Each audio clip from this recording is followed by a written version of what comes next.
السلام عليكم ورحمة الله وبركاته. أهلا بكم في فيديو جديد على قناة EG4 News. أتمنى إنك تشترك في القناة وتفعل زر الجرس عشان يوصلك كل جديد مع تفاصيل الخبر. تأجيل مباريات كأس مصر بناء على طلب الأمن.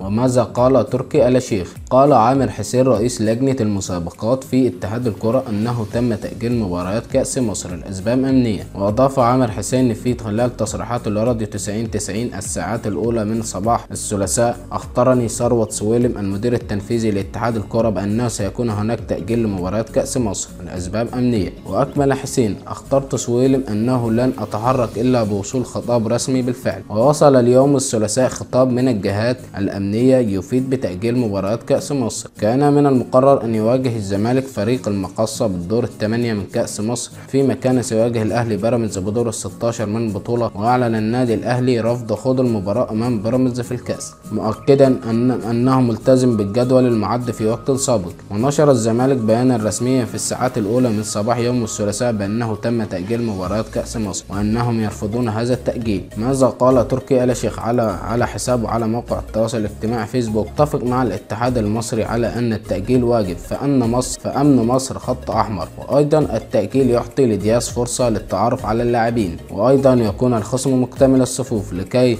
تكون المباراة ممتعة، فنحن لا نقبل إلا الجاهزين. شكرا ليك على مشاهدة الفيديو. أتمنى إنك تشترك في القناة وتفعل زر الجرس عشان يوصلك كل جديد.